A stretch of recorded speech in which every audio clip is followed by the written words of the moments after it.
lot of articles and social media news floating around saying that you could potentially be negotiating with Terence Crawford directly for a main fight. Any truth to that? No, I'm working in other things. Now I'm enjoying my family. I'm not talking about boxing yet.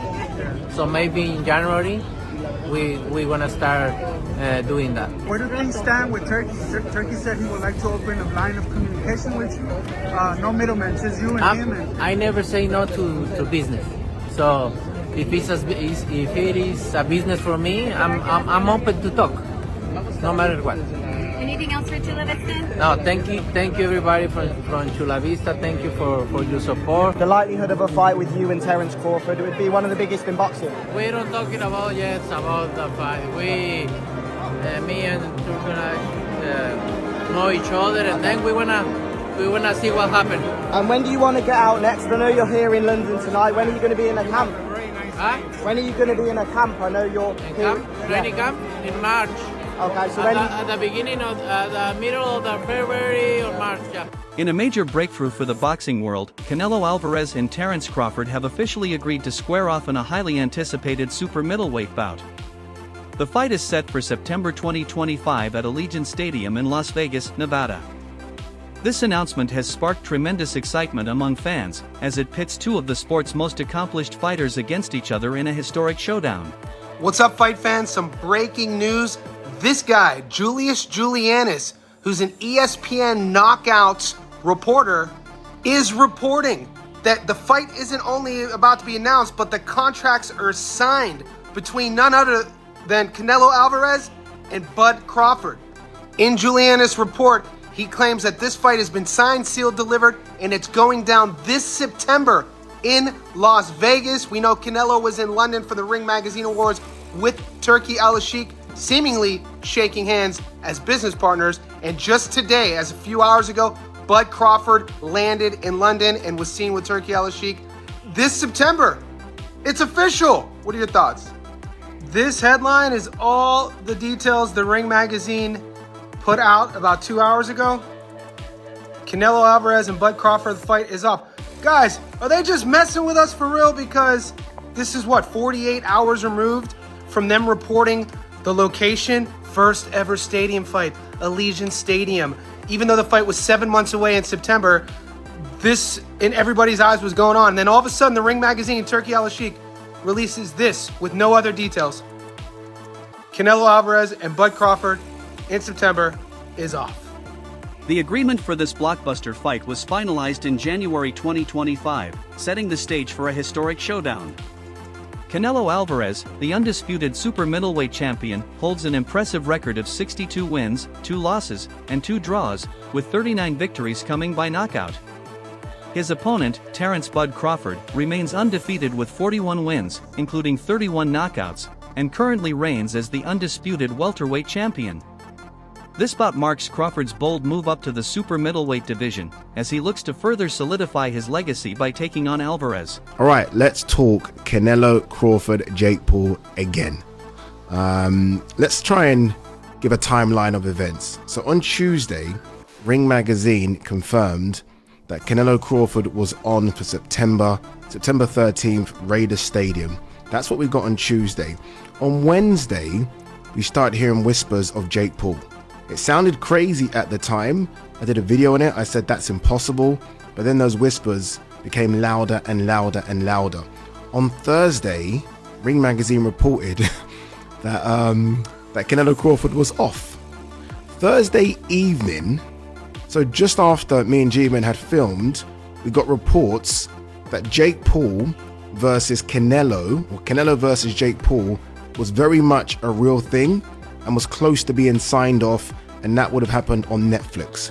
About 2 hours later, we got confirmation that Canelo versus Jake Paul is now not a thing and is off, and that Canelo has signed a 4-fight deal with Riyadh Season, and Turkey went on social media talking about he's the lion and don't mess with the lion and things like that, which I thought was quite funny. Canelo versus Crawford is now back on, and that will happen in September. Canelo versus Jake Paul is now off and won't happen for at least another couple of years. Yeah, I think that's where we are. Jake Paul has recently criticized Canelo Alvarez for signing a 4-fight deal with Riyadh Season, which resulted in the cancellation of their anticipated bout. Paul accused Alvarez of dodging tough opponents, including Terence Crawford, due to public pressure. He claimed that Alvarez is now a slave to Riyadh Season, suggesting that financial incentives played a major role in his decision to steer clear of more competitive matchups. Oh, Canelo, you puta. This fucking YouTuber.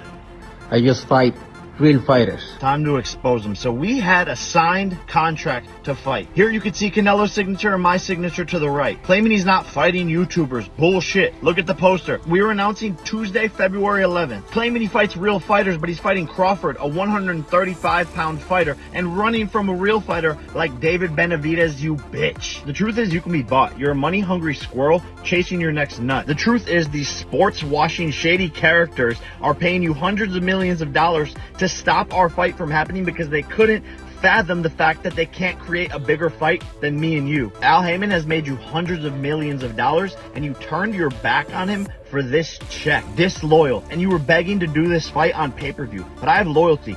Loyalty to Netflix, doing the biggest numbers. And you call me a YouTuber, but you've never had a boxing match as big as mine. Remember you told my team that your daughter came home and asked if you were fighting Jake Paul? She was all excited. You said that was the first time your daughter's ever asked you about a fight. And you're screwing over all your Mexican fans by doing your fights in Saudi. It just shows what type of person you are. And I promise you one thing, Canelo. Any fight that you do this year, mine will be bigger. So go fuck off to your boss, you Ring Magazine employee. You pink and orange bitch. And oh, fix that herpy on your lip, you dirty puta. At a recent live press conference, Canelo Alvarez sent a strong message to Terence Crawford, asserting his dominance in the super middleweight division. "This is my territory," Alvarez declared. "Crawford is a great fighter, but stepping into my division is a whole different challenge. I'm ready to show why I'm the champion here." His confidence highlights his determination to defend his titles against a skilled opponent making the jump in weight class. How is Crawford going to be able to bridge this weight gap? Yeah, I don't think he can, in all honesty. I mean, Yeah. he might not be able to bridge it on Saturday. Yeah. So, one weight class. 68, yeah, but you're coming up from 35. 35, 40, 47, 54. Sooner or later, it's one too many. And 68 is definitely too many. But Crawford's brilliant. Like, he's a genius. He's a generational great. So maybe he can find a way to do it. But I feel he'd be hugely outsized against Canelo Alvarez. Yeah. But you have to use your movement. If you're Terence Crawford in that fight, the last thing you want to do is stand and trade. He'd be moving a lot in that fight, trust me. I'm not saying he'd be running, but he would be moving a lot. Of course, that's the way to beat him. Yeah. You know.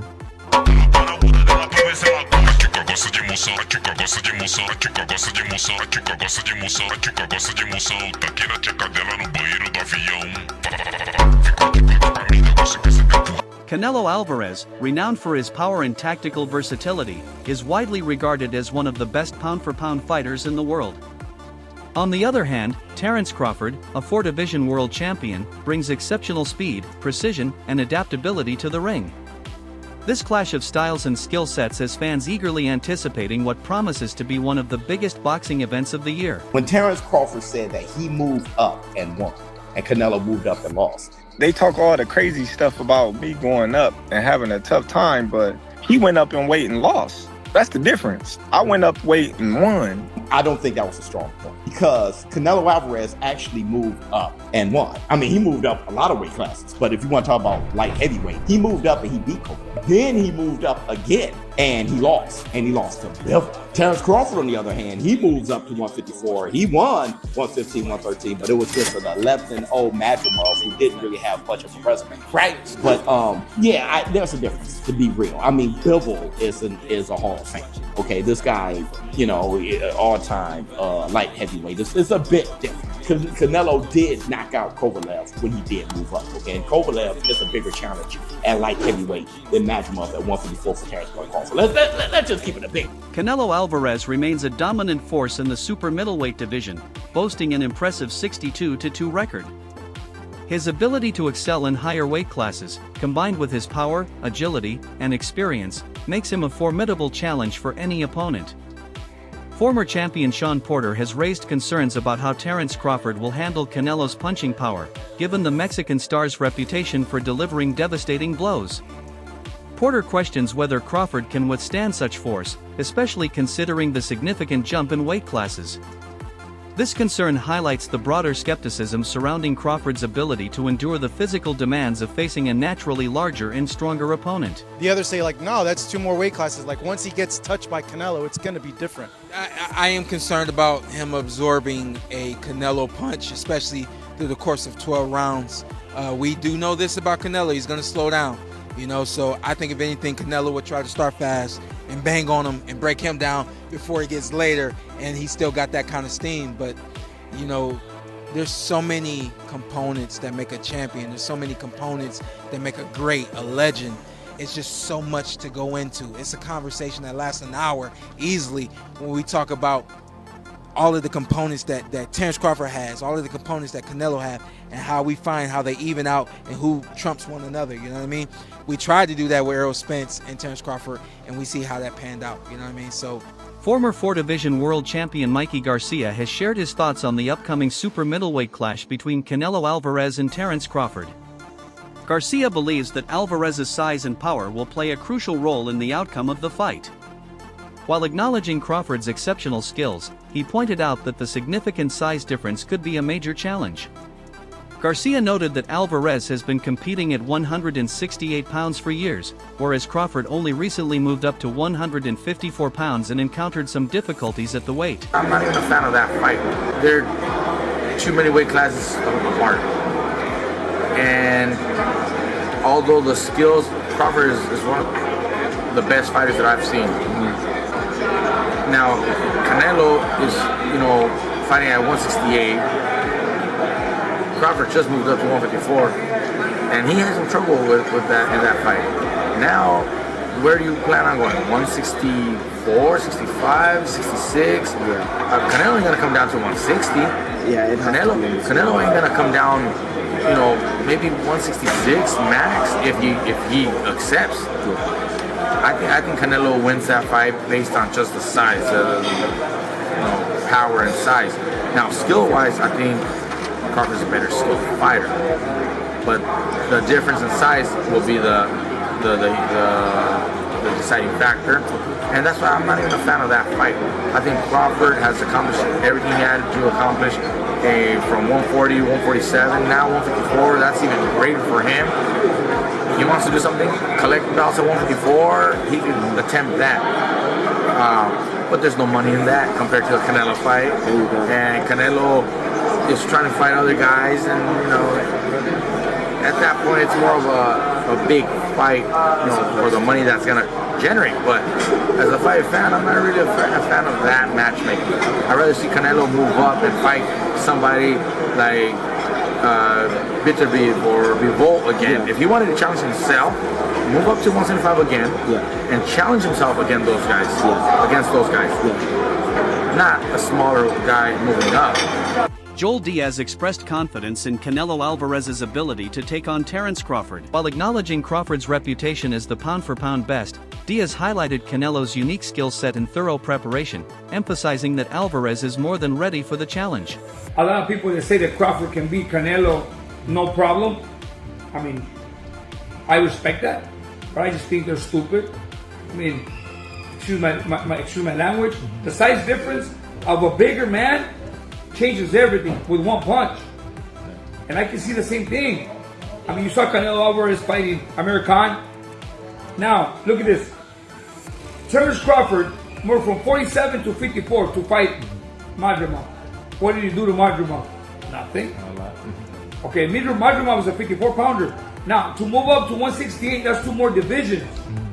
Canelo Alvarez will take any punch from Crawford, but I don't think Crawford will take any punches from Canelo. Remember, Canelo got hit by Triple G, the heaviest hitter in that division. And Canelo took those shots like a champ. I don't think Crawford has anything to beat Canelo. When you say, I want Canelo, is there anybody in the camp that would say, you're not ready for this? That's a big boy. He's strong. That's a conversation. It's not just, oh man, you will whoop his ass. Like, yes, man type stuff. I'm not worried about Canelo. I'm not thinking about Canelo. I'm just focused on Israel Madrimov. In a small way, is this a stepping stone to your dream fight? I don't look at fights as stepping stones. It's about now. Former world champion Demetrius Andrade believes that while Terence Crawford is an exceptional fighter, Canelo Alvarez's size and experience in higher weight classes give him a clear advantage.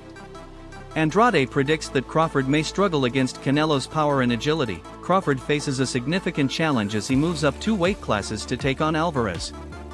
In his last fight, he competed at 154 pounds, securing a hard-fought decision victory over Israel Madrimov. While he demonstrated skill and adaptability at that weight, jumping to 168 pounds presents an entirely new test. In the super middleweight division, Crawford will face opponents who are not only heavier but also naturally stronger and more accustomed to competing at that size. Be great. That'll be 3 times. If you go 154 and win the belt, that's 3 times super. Then I said, chase super greatness. Come on, Canelo, 160. Well, if he can get in there with Charlo in like his next 2 fights, where he still got age on his side, then maybe go up again. Like if he's trying to chase the greatness, but I mean he already done something that's never been done. Charlo don't want none of that. Terence Crawford, I see he wants to fight. He's made it clear. Do fights like that help your legacy, or do you feel like that's something that's not worth it to you? Everything in my career, every fight make my legacy different and better. No, Terence Crawford is a great fighter. He's a good fighter, but you know, like I say, he's weight classes for a reason. I'm focused 100% on Berlanga, and you never know what happened. Yeah, Next. yeah. Unlike his previous bouts, where his speed, precision, and technical prowess gave him the edge, facing a physically dominant fighter like Canelo Alvarez could neutralize some of those advantages. Canelo's power, durability, and experience in the division present a significant challenge, forcing Crawford to adjust both his strategy and conditioning. Moving up to super middleweight to face Canelo is a major leap. The transition comes with challenges, including adapting to the increased power and physicality of opponents in the higher weight class. While Crawford's technique and skill are exceptional, questions remain about whether his power and durability will hold up against a naturally bigger and stronger opponent like Canelo. Just a few weeks ago, you heard what Terence "Bud" Crawford had to say on why he wants to take on Saul Canelo Alvarez. I just want the opportunity, to fight the best fighter in my generation that's out there. He's the most accomplished fighter, and I would just like to, fight another great. Which is a very noble reason. I mean, it's a reason that I can get behind. If you notice, his primary reason isn't money. He did say it'll be the biggest fight, which, you do want a big fight, but I don't think he meant monetarily, which the money comes, okay? But what he's saying is he want to test himself versus the best. And I think he's telling the truth here, right? Of course you want big money and stuff like that, but I think his swan song is just him testing himself up against the very best. Those are the reasons the war room can get behind. Robert Garcia has also weighed in on the upcoming fight, predicting a Canelo Alvarez victory. While he hasn't provided a detailed breakdown, his view aligns with the majority favoring Canelo. Garcia believes that if Terence Crawford takes the fight, it will primarily be for the massive payday it offers. According to him, Crawford has already secured his legacy and financial future, meaning he doesn't necessarily need to take on this challenge. However, if the fight happens, Garcia expects Crawford to be highly competitive in the early rounds, likely holding his own for the first 6 to 8 rounds. He acknowledges Crawford's exceptional skill, ring IQ, and strength, which could give him an edge in the initial exchanges. Robert, what's a smart bet on Crawford Canelo? Canelo by knockout or Canelo by decision? Crawford by decision. And you have to bet? Yes. I say Canelo by decision. Crawford by decision. No, but you say Canelo by knockout or Canelo? Yeah, no, because I'm saying that's what's going to happen. Canelo's going to beat him. But which one? I don't know, man. Crawford is fucking gangster. I've always been saying, I think Canelo at the end, obviously his strength, his weight, experience, probably takes over. But shit, I wouldn't be surprised if Crawford just fucking boxes and fights smart and beats him. He's probably going to be 40-1 underdog or something crazy like that, right? It's not going to be close. Oh, it's going to be close. 3 weight class? 3-4-1. ¿No crees? No. It's not going to be that big of a deal. No. When you pick the knockout? No, when you pick the knockout? You pick a knockout. But if it's just... who wins straight out? I think it's going to be maybe 3-1, 4-1. Maybe that's too much. Maybe 2-1. Maybe 2-1. I don't think so. So they finally announced Ryu's fight. Gary Russell. What do you think? Not an easy fight. No easy fights in this level. It's gonna be. Finally, you guys will be the first time you're ever going to a Tank fight, right? To work a corner. We're gonna corner a Tank's fight. Tank's the main event. The highly anticipated showdown between Canelo Alvarez and Terence Crawford is set to be a landmark event in boxing history. Alvarez's power and experience in the super middleweight division will be put to the test against Crawford's agility, technical skill, and undefeated record. Fans and analysts alike are eager to see how Crawford adapts to the jump in weight class and how Alvarez responds to the challenge of facing a fighter of Crawford's caliber. He's gonna be the greatest. You know what I'm saying? Floyd, it was Floyd, and then it's gonna be Terence Crawford. You know what I'm saying? Well, that's what's on the line with that fight, right? Canelo and Terence is whose era is it? Right? Nah. I think Canelo had his time. Yeah, Canelo had his time. Yeah. Just gonna submit our time. Yeah, for sure, for sure. What makes Bomac such a great trainer? He can adapt to any style, bro. Like, he can adapt to any style. First of all, like DB3, we all got different styles. And he all been making this better in our own style. He got Troy Eisen. Troy Eisen is a different style. You know what I'm saying? Shoot, he got Avius Griffin. Avius Griffin a different style. Of course, y'all know Jamel Herring and Terence Crawford. All different styles. And he make these fighters great. He can adapt to any style. You know what I'm saying? That's what makes him a... Do you think Canelo's size and power will be too much for Crawford in the later rounds, or will Crawford's skill and strategy lead him to victory? Share your thoughts in the comments below. Don't forget to like, share, and subscribe to our channel. For more exciting videos, make sure to hit the bell icon and stay updated. Subscribe to Boxing Hub now for all the latest in boxing.